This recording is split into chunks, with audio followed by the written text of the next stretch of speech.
Selamat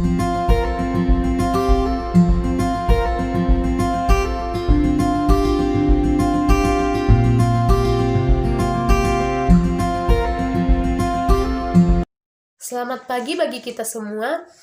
Pertama, kita mengucapkan puji dan syukur kepada Tuhan Yang Maha Kuasa, di mana atas segala kebaikan-Nya lah yang masih memberikan kita kesempatan untuk melanjutkan pembahasan materi psikolinguistik kita pada pagi hari ini. Di sini kami dari kelompok 5 akan terlebih dahulu memperkenalkan diri.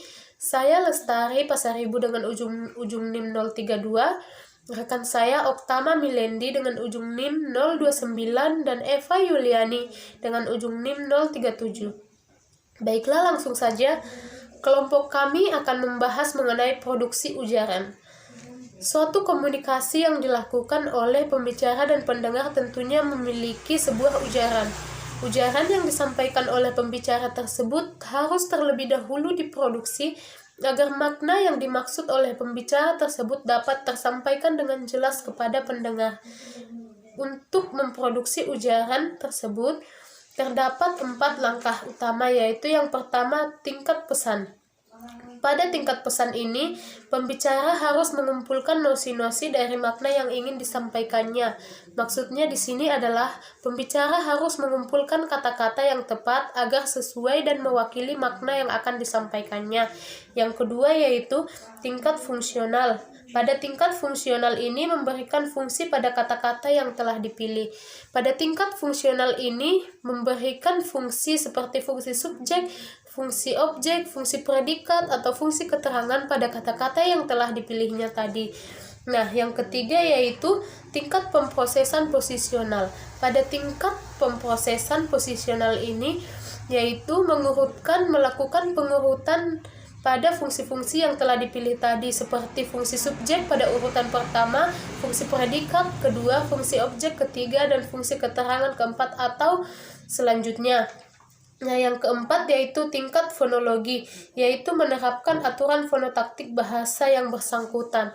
Di sini yaitu menerapkan aturan fonotaktik pada bahasa yang bersangkutan agar makna yang disampaikan tersebut sesuai dengan apa yang seharusnya ada di pikiran atau di benak pembicara. Baiklah sahabat, sekarang kita masuk kepada unsur kontribusi. Nah, sebelumnya saya akan membacakan sebuah dialog. Oke, dialog ini terdiri antara 2 orang yang bernama Vivian dan Amrul. Baik. Yang pertama Vivian memulai dialog. Vivian, halo, ini Vivian. Amrul menjawab, oh, halo Vivian, apa kabar? Baik-baik saja. Kamu dengar nggak sih? Bram masuk rumah sakit. Amrul menjawab, belum tuh. Kapan? Kenapa? Tenggorokannya kena duri ikan, tapi lalu jadi bengkak. Oh ya, kamu udah jenguk? Belum. Ayo kita jenguk yuk. Oke, kita ketemu di kampus jam 4. Oke, see you. Nah, tampak bahwa setelah mengucapkan halo, Vivian mengatakan ini Vivian. Dia memperkenalkan dirinya kepada Amrul. Ini Vivian. Mungkin ini percakapan di telepon, mungkin bisa jadi. Ucapan ini dimaksudkan untuk memperoleh latar bersama antara dia dan Amrul. Di samping itu, Vivian juga memerlukan informasi atau konfirmasi bahwa baik dia maupun Amrul memiliki latar bersama mengenai para partisipasi dalam percakapan ini. Yakni, Amrul menyadari bahwa yang sedang berbicara dengan dia adalah Vivian. Nah, dengan kata lain, kontribusi mempunyai 2 tahap. Yang pertama ada tahap presentasi, di mana pembicara menyampaikan sesuatu untuk dipahami oleh interlokutor atau pendengarnya. Dan yang kedua adalah tahap pemahaman atau acceptance, di mana interlokutor telah memahami apa yang disampaikan oleh pembicara. Nah, suatu percakapan hanya akan dapat berlanjut bila perlataran seperti ini terbentuk. Oke, kita masuk kepada struktur percakapan. Struktur percakapan. Secara sepintas, orang mengira bahwa suatu percakapan adalah perbuatan verbal yang spontan saja, yang keluar begitu saja pada waktu kita berbicara, tanpa ada aturan. Benarkah? Tentunya salah.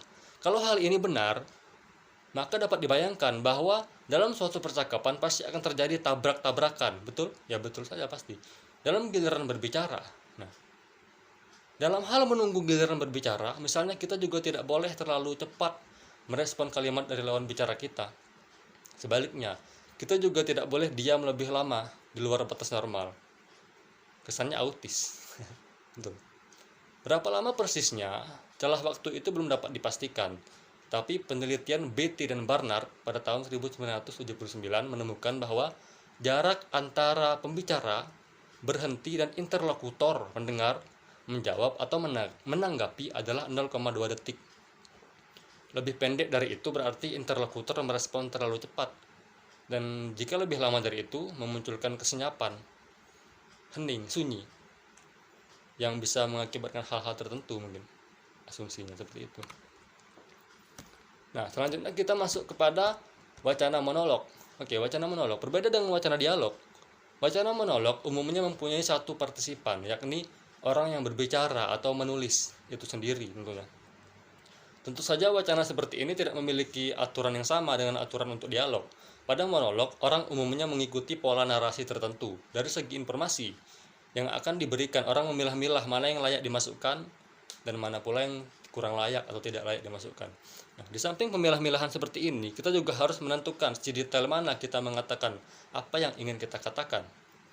Seperti halnya contoh seorang dosen yang diundang untuk memberikan ceramah tentang kodrat bahasa akan mempertimbangkan minimal 2 hal untuk ceramahnya itu.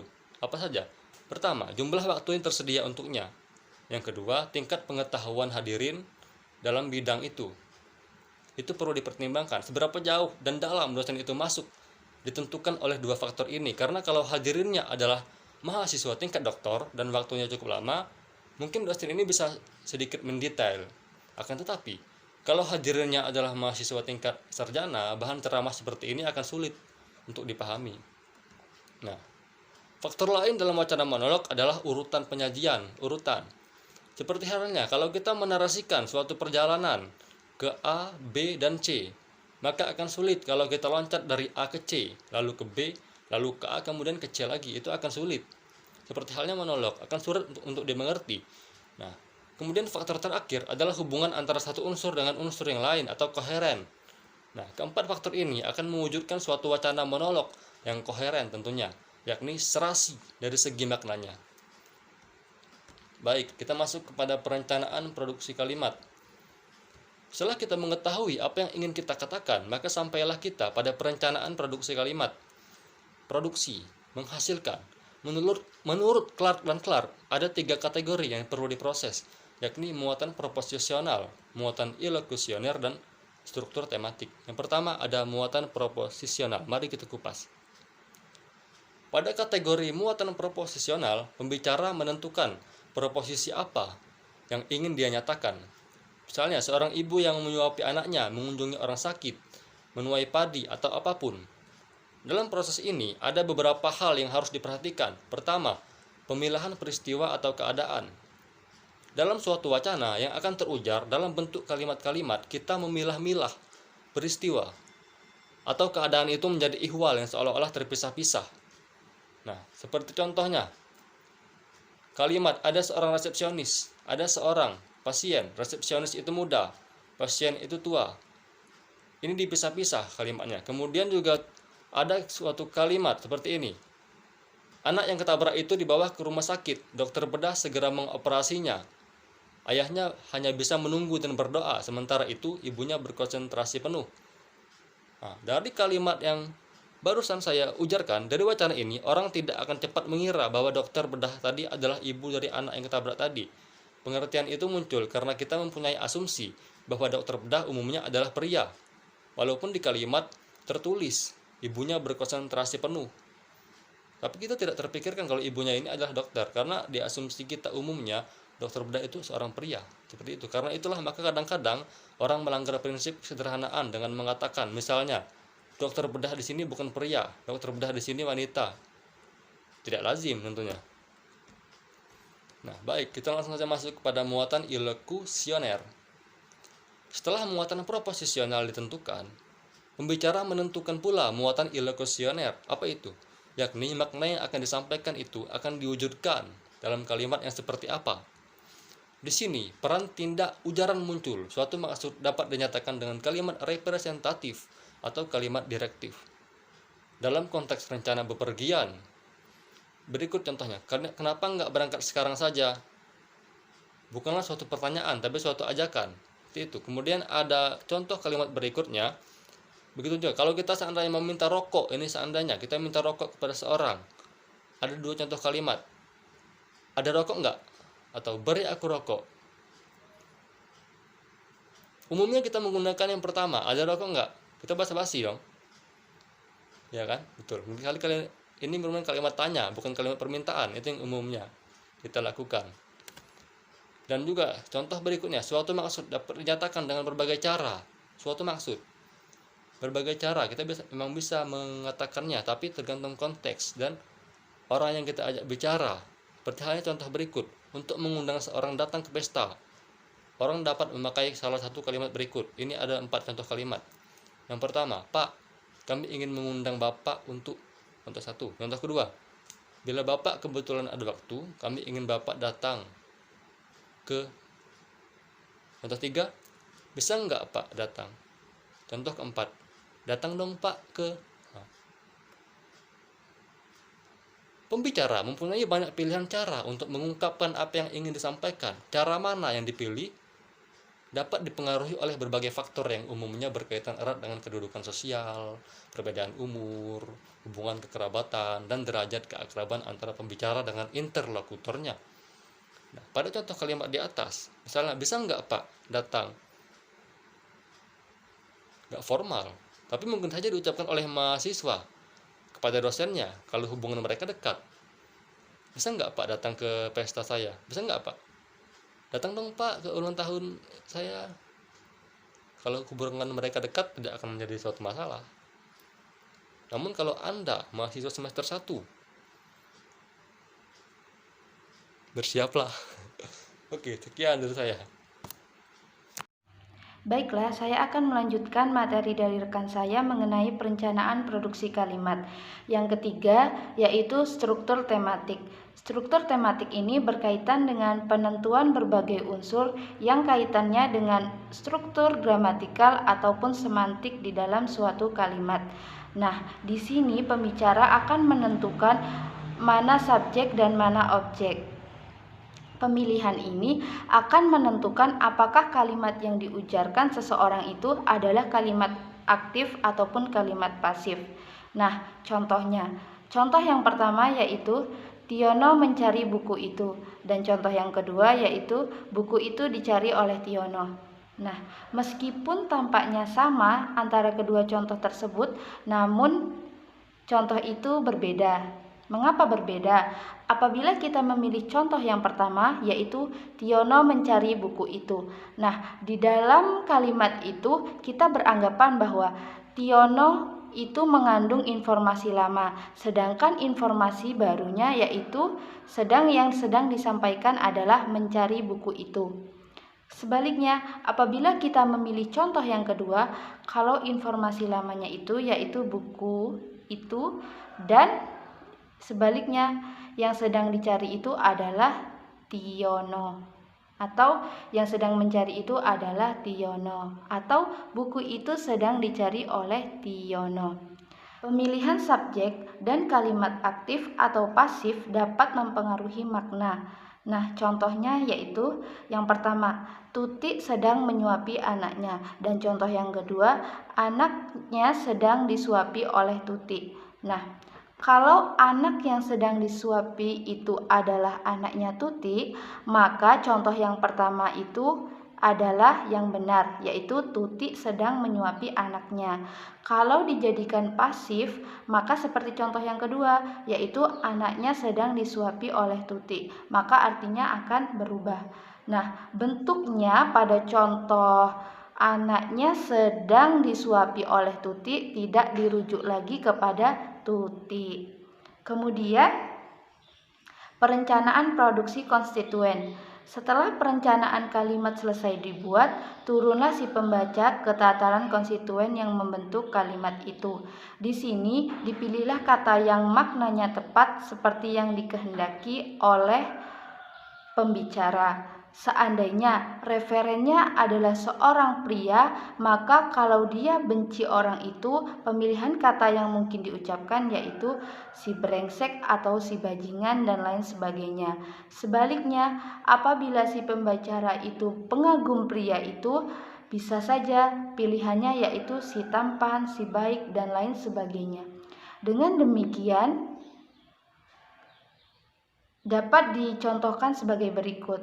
Contoh yang pertama, tuh si brengsek datang. Kemudian contoh yang kedua, tuh si tampan datang. Nah, dari contoh 1 dan contoh 2 merujuk pada referen yang sama, bahwa satu referen yang mempunyai julukan yang lebih dari satu adalah suatu hal yang biasa. Contohnya, Insinyur Soekarno. Misalnya bisa dirujuk sebagai yang pertama yaitu Presiden Republik Indonesia, yang kedua Proklamator Bangsa, yang ketiga pendiri Partai Nasionalis Indonesia, yang keempat penantang gigih penjajahan Belanda, dan yang kelima yaitu ayahnya Presiden Megawati Soekarno Putri, dan lain sebagainya. Mana yang dipilih oleh pembicara itu tergantung makna yang akan disampaikan oleh pembicara tersebut. Pada pemilihan verba juga ada opsi yang dapat dipilih. Kata meninggal misalnya mempunyai banyak sinonim nuansa makna yang berbeda-beda, seperti mangkat, wafat, gugur, tewas, mati, modar, dan lain sebagainya. Sekali lagi, kata atau kalimat yang kita pilih itu ditentukan oleh ketepatan makna yang akan disampaikan oleh pembicara. Konteks kalimat juga memegang peranan penting. Kalau kita sudah menyatakan sesuatu seperti sepeda, dan kemudian kita akan merujuk ke sepeda yang sama itu, maka rujukan kepada benda yang telah kita sebutkan sebelumnya harus kita tandai dengan kata itu. Terlihat pada contoh berikut ini. Contoh pertama, kemarin Wardi membeli sepeda, dan contoh yang kedua, sepeda itu berwarna hitam. Kalau itu yang dipakai misalnya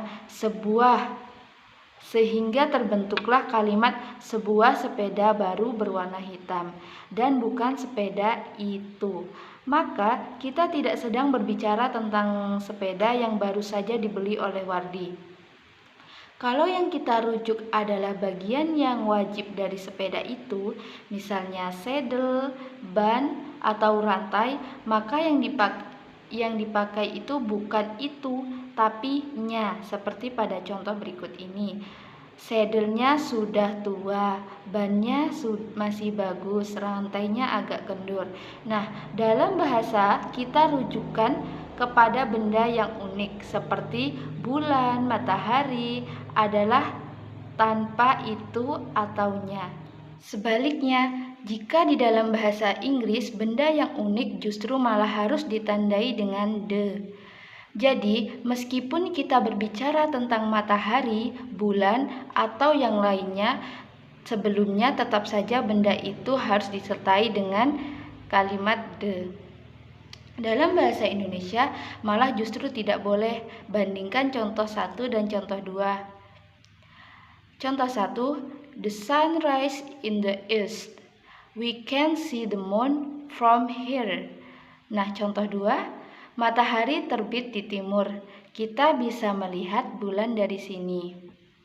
Nah, hal-hal seperti ini perlu diperhatikan karena dalam kasus-kasus tertentu penanda definit seperti itu atau nya ini memberikan makna yang tersendiri. Perhatikan contoh berikut ini. Contoh 1, dia pergi ke kamar dan diambilnya sebuah botol. Kemudian contoh 2, dia pergi ke kamar dan diambilnya botol itu.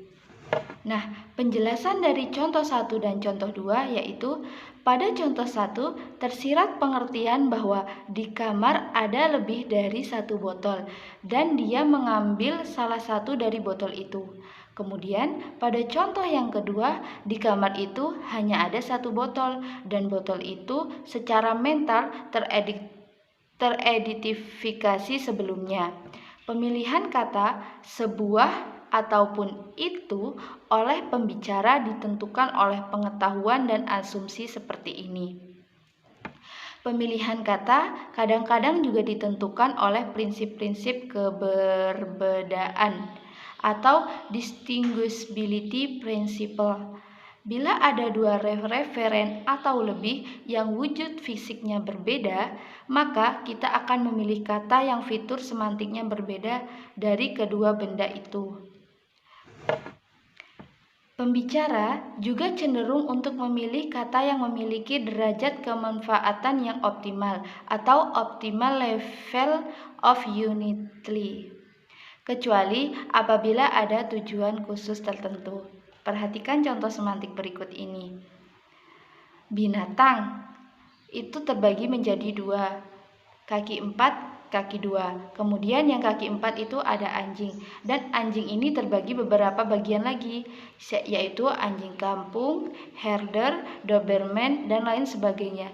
Seandainya kita mendengar orang berkata, "Aduh, cakep bener ya anjing itu," kita lalu bertanya dalam batin kita, mengapa dia mengatakan anjing padahal yang dia lihat itu adalah herder ataupun doberman? Mengapa dia juga tidak mengatakan seperti contoh berikut ini, "Aduh, cakep bener ya binatang itu," atau contoh yang kedua, "Aduh, cakep bener ya binatang berkaki 4 itu." Nah, dari contoh itu tampak bahwa jangkauan semantik untuk kata binatang itu terlalu luas. Ia bisa mencakup ayam, bebek, nyamuk, binatang berkaki 4, binatang berkaki 2, dan lain sebagainya. Nah, contoh yang "Aduh, cakep bener ya binatang berkaki 4 itu" juga tidak bisa dipakai karena yang berkaki 4 itu banyak, yaitu kambing, sapi, kucing, kuda, dan lain sebagainya.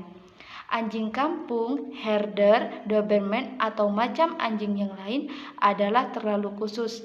Dengan berlandaskan pada prinsip derajat kemanfaatan yang optimal, maka dia memilih kata anjing yang rasanya di tengah-tengah. Kemudian, pemilihan kata ganti pronomina juga perlu mendapat perhatian. Pemilihan kata pronomina juga perlu diperhatikan. Banyak bahasa di dunia yang memiliki pronomina yang memiliki fitur hormat dan akrab. Contohnya yaitu bahasa Perancis. Memiliki kata vos yang berarti Anda untuk menunjukkan rasa hormat dan tunduk untuk menunjukkan hubungan yang biasa atau akrab. Di dalam bahasa Indonesia memiliki sistem pronomina yang sangat rumit. Rujukan pada orang kedua tunggal yang berupa kamu atau engkau diganti dengan kata bapak atau ibu yang menunjukkan rasa hormat, dan oleh kata saudara untuk rasa netral atau hubungan formal.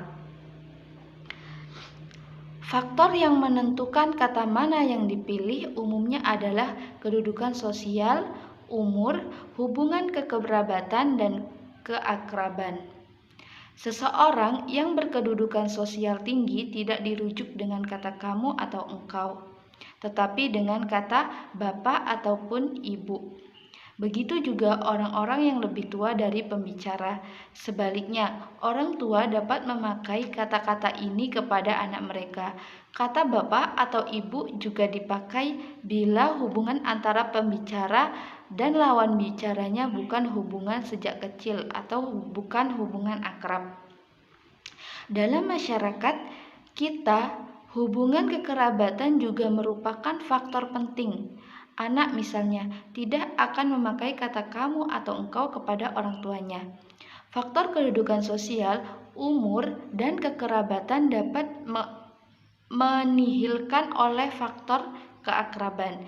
Misalnya, ada dua orang, contohnya A dan B, kedudukan sosialnya jauh berbeda. Si A adalah guru SLTP dan si B adalah dirjen dikti. Bisa saja saling memakai kata kamu antara si A dan si B kalau sejarah kehidupan mereka memungkinkan. Contohnya, apabila mereka itu adalah teman akrab SD atau satu bangku atau tetangga dari kecil. Dalam konteks ini, kalau A berbicara dengan B dalam suatu situasi yang informal, maka A benar berkarakter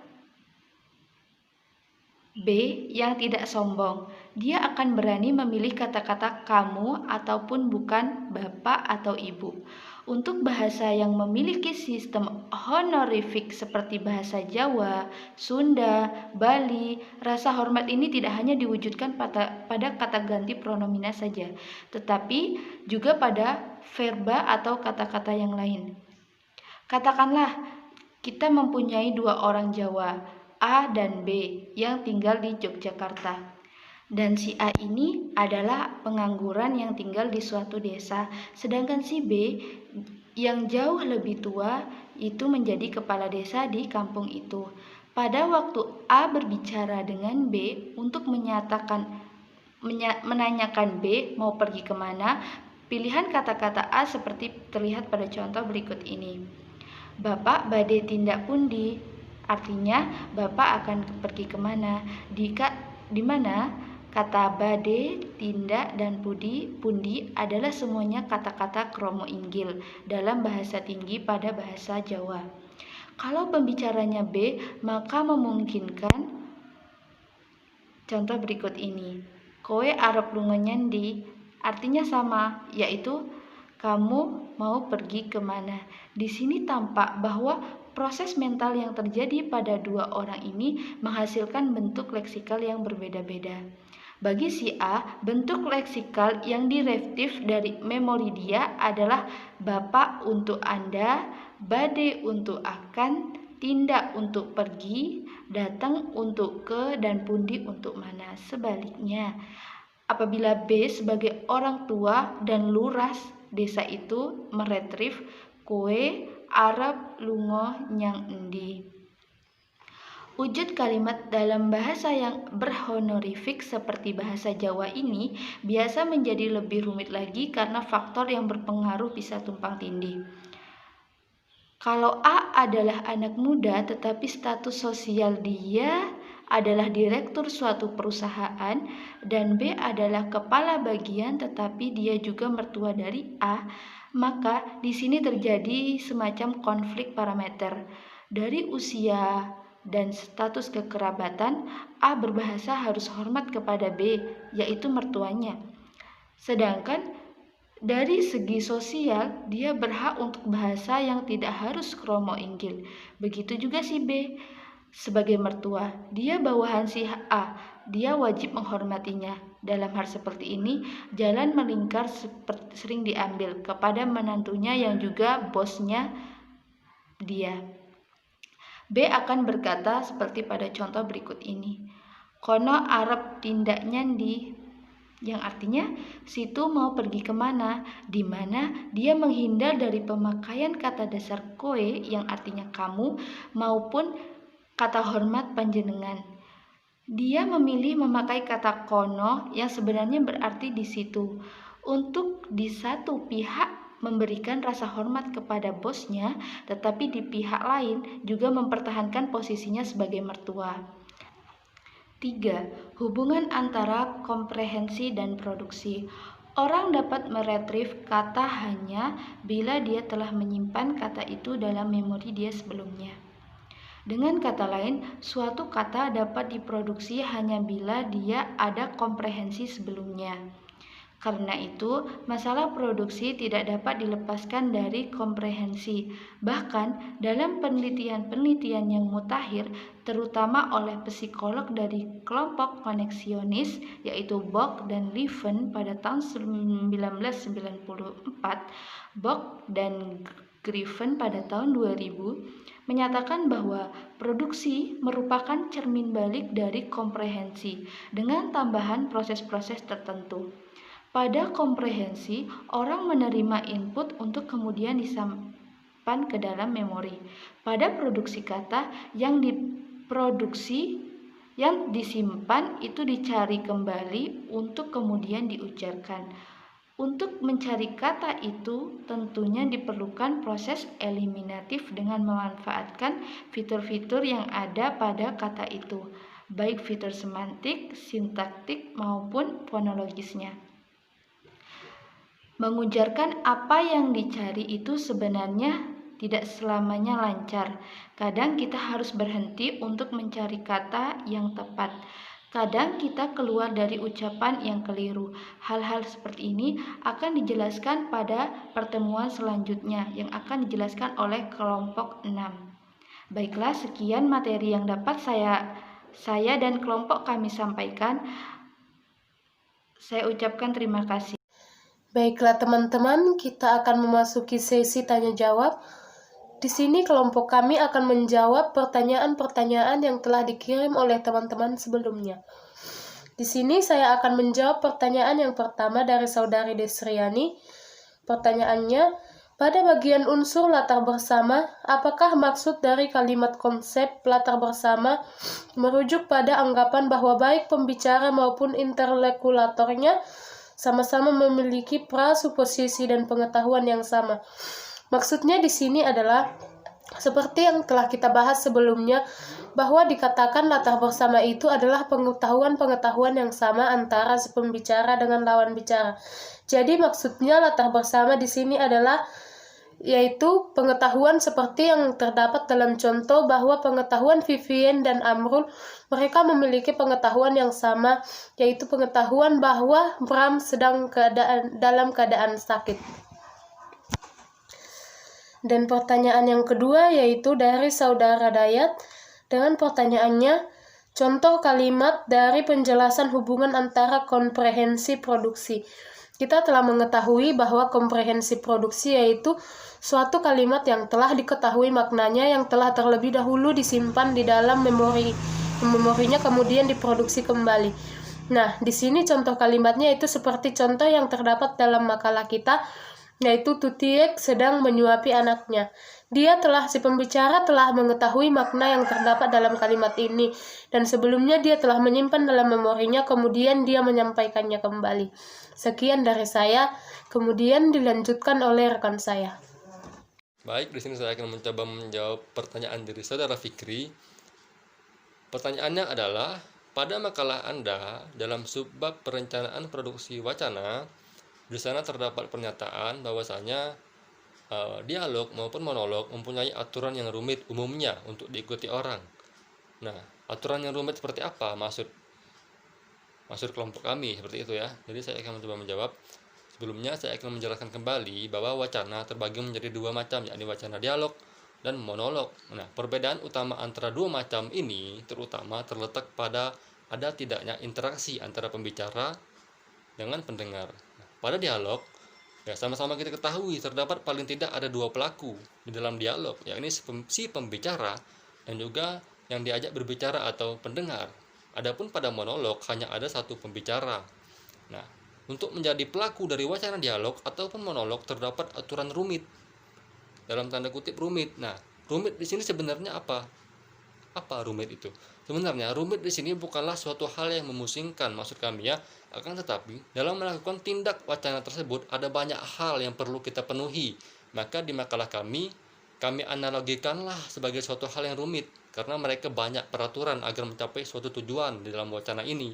Nah, dalam dialog misalnya ketika kita tengah berdiskusi, misalnya mengenai deadline pengumpulan tugas kuliah, nah, maka pasti banyak pendapat, saran dan sanggahan yang disampaikan oleh anggota-anggota kelas tentunya. Dan banyak pula reaksi dari para anggota kelas yang lainnya. Nah, perbedaan pendapat atau latar belakang ini yang menghasilkan variasi pendapat yang terkadang sesuai harapan dan kadang pula tidak sesuai harapan. Hal seperti ini sering terjadi dengan berbagai penyebab seperti ketidaktahuan topik yang dibahas, namun dia nimbrung-nimbrung saja seperti itu ya. Kemudian kurang konsentrasi, letih seharian nugas, mungkin tiba-tiba langsung berdiskusi, letih, atau ketidakadilan pada wacana dialog karena perebutan giliran berpendapat ataupun bertutur. Nah, inilah yang dimaksud rumit.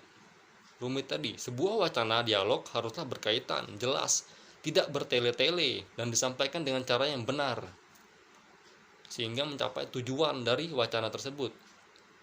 Begitu pula pada monolog, walaupun penutur tidak memberikan tanggapan langsung atas reaksi pendengar, namun pelaku juga harus memenuhi beberapa syarat. Menurut ahli Haliday dan Hasan, hal penting dalam wacana monolog ialah kohesi dan koheren, yang artinya ada keterkaitan antara kalimat dan keterkaitan antara ide-ide atau gagasan kalimat, sehingga membentuk suatu wacana monolog yang runtut dan mudah dipahami oleh pendengarnya. Seperti itu. Saya harap saudara Fikri bisa mengerti jawaban ini. Lanjut pada pertanyaan saudari Nurul Fitri. Bagaimanakah psikolinguistik memandang gejala latah saat manusia memproduksi ujarannya? Ayam. Latah merupakan kajian menarik, sangat menarik. Karena merupakan fenomena yang lazim, namun cukup unik. Latah merupakan suatu bentuk anomali berbicara yang disebabkan suatu perbuatan atau ucapan yang terjadi secara spontan akibat seorang terkejut ataupun dikejutkan. Unik memang. Menurut Darjo Wijoyo, latah adalah suatu tindak kebahasaan di mana seseorang waktu terkejut atau dikejutkan mengeluarkan kata-kata spontan dan tidak sadar dengan apa yang dia katakan. Cukup berbahaya memang. Kalau yang dikatakan suatu hal yang kotor atau jorok, tidak peduli siapa yang ada di depannya, itu cukup berbahaya. Latah sering disamakan dengan ekolalia, yakni perbuatan membeo, burung beo, atau menirukan apa yang dikatakan oleh orang lain. Menurut Purwo, sebenarnya latah itu adalah suatu sindrom yang terdiri atas curah verbal repetitif yang identik kotor, memang, dan merupakan gangguan lokomotorik yang dapat dipancing. Nah, penyebab utama latah adalah kecemasan atau dalam arti tertekan. Dia tertekan, terkejut. Ada beberapa teori yang menjelaskan penyebab timbulnya latah, antara lain yang pertama, teori pemberontakan. Dalam kondisi latah, seseorang bisa mengucapkan hal-hal yang dilarang tanpa merasa bersalah. Gejala ini semacam gangguan tingkah laku yang tidak terkendali untuk mengatakan atau melakukan sesuatu. Kemudian yang kedua ada teori kecemasan. Gejala latah muncul karena yang bersangkutan memiliki kecemasan terhadap sesuatu tanpa dia sadari. Dan yang ketiga, teori pengkondisian. Inilah yang disebut latah karena ketularan. Teori pengkondisian, memang latah disebut ketularan di sini. Bisa. Seseorang merasa diperhatikan oleh lingkungan. Dengan begitu, latah juga dapat dikatakan upaya untuk mencari perhatian. Seperti itu teori yang disebutkan para ahli di sini. Saya harap saudari Nurul Fitri bisa puas dengan jawaban ini. Terima kasih. Baiklah, saya akan menjawab pertanyaan dari saudari Rini, yaitu jelaskan secara sederhana hubungan antara komprehensi dan produksi. Nah, komprehensi dan produksi ini memiliki hubungan, yaitu suatu kata dapat diproduksi hanya bila telah ada komprehensi sebelumnya. Orang dapat berpikir atau dapat mengucapkan kata-kata hanya bila dia telah menyimpan kata itu di dalam memori sebelumnya.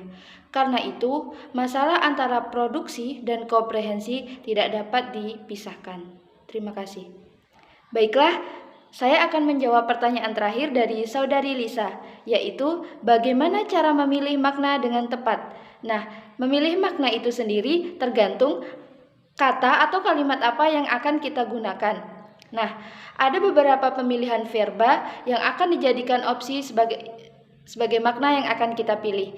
Contohnya, kata meninggal. Kata meninggal ini memiliki banyak sinonim seperti wafat, gugur, tewas, mati, dan lain sebagainya. Nah, contohnya, kalau wafat itu lebih digunakan kepada orang yang meninggal karena sakit dan lain sebagainya. Nah, kalau gugur itu lebih digunakan kepada orang yang gugur dalam peperangan dan lain sebagainya. Jika tewas itu lebih digunakan kepada orang yang tewas dalam kecelakaan dan lain sebagainya. Itu tergantung dari kalimat atau kata-kata atau percakapan yang akan kita ucapkan. Terima kasih. Baiklah, itulah video pemaparan dari kami kelompok 5 mengenai produksi ujaran di kesempatan kali ini.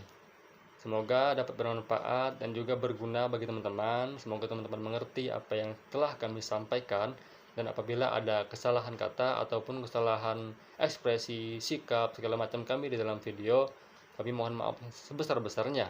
Sekali lagi, kesempurnaan hanya milik Allah Subhanahu wa Ta'ala, dan kami hanya seorang manusia biasa yang tak luput dari kesalahan.